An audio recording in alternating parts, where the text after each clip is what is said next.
Do you know what culture shock is and why you should be concerned about it if you are traveling somewhere that is very different to what you're used to at home?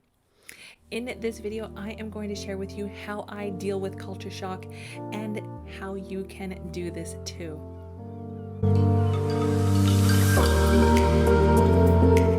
Culture shock is one of those things that you don't necessarily plan for because you don't know if it's going to happen, or maybe you don't even know what culture shock is. Now, culture shock is when you go to a place that is very different to what you're used to at home. Now, it comes super overwhelming, and doesn't matter how experienced of a traveler you are, it could still happen to you. So, I'm going to give you an example of me having culture shock and how it can happen to anyone. I had been traveling for about a year on my own straight, and I had a little bit of culture shock in some places, but very few places. And then I went to Nepal. Now, Nepal was pretty different to a lot of the places that I had been to. I was traveling a lot over in Asia, but I had hired a guide, and because I was going to be doing some trekking, so I was going into Kathmandu first. So I wanted just to explore Kathmandu a bit on my own. So I was going to splurge and get a guide to take me around.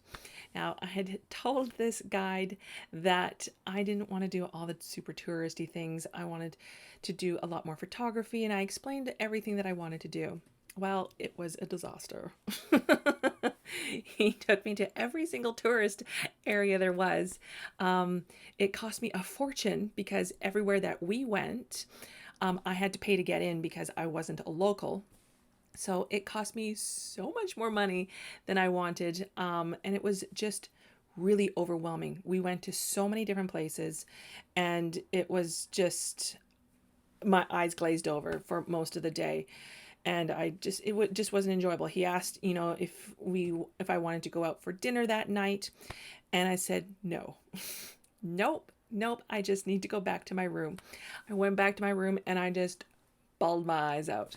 I was crying. It was just overwhelming and very different.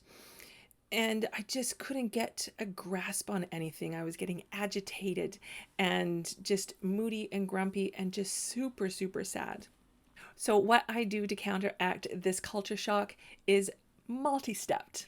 So, the first thing I do is I just stay inside my hotel room, and I just find my safe space and where I am, and I know what's going on in that hotel room. Now, the next thing I do is I go down and find like a treat or something that is familiar. So the key things here is you want to start doing stuff that is familiar to back home, just to kind of get your brain back on track. So what I do is I'll usually just go to a corner store or something, and I'll find a chocolate bar or chips or something, and that I can get at home. You're going to be able to find like Mars bars, Twix, and Pringles all over the world. So you're able to go to those places, pick that up, and then just bring it back to your hotel room. And then from there, I just have a shower and just get the day washed off you. And then I get into my pajamas and I bring a laptop with me. Even if you just travel with an iPad or something, have a movie loaded on there.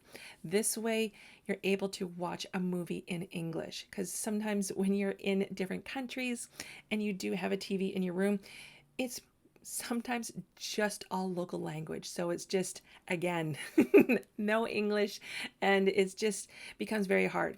I have a go-to movie that I watch all the time, just a feel good movie to get me back on track and to have that English speaking just back at you.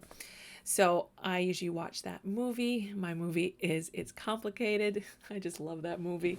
And then from there, if I need to, I call home, but I call someone that understands this. Because if you call someone that doesn't understand, traveling and culture shock and everything, they could start saying somewhat wrong things, just like, oh, maybe you should come home, or, oh, just they won't know how to handle it. You want someone to cheerlead you on and be able to just listen and have a normal conversation with you instead of feeding into those fears that you're having. So that's how I deal with culture shock.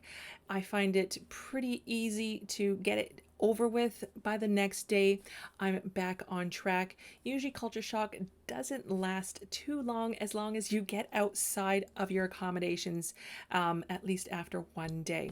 It's totally fine to stay in your accommodations for that first day just to build your confidence up and get everything going, but do make sure that you get out for the next day. Now, if you are having troubles and you think you might have a little bit of culture shock going to the destination that you're going to, what I suggest is that you sign up for a day trip on a first full day there. That way, you're with a group of other tourists, you have a guide to take you around and get you used to where you are, and then that will set you up on the right foot to go for the rest of your trip.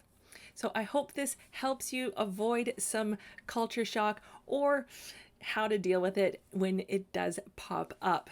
Now, if you want any more tips and tricks, be sure to download my free travel checklist. It's where I go over the top 10 things that you must do before going on a trip. Now, if you have any questions, please feel free to pop them down below. I'd love to answer those for you. If you want to subscribe to my channel, I'll be talking all things travel. I'd love to have you join me. And otherwise, I hope you guys have a great day, and I will see you next time. Bye.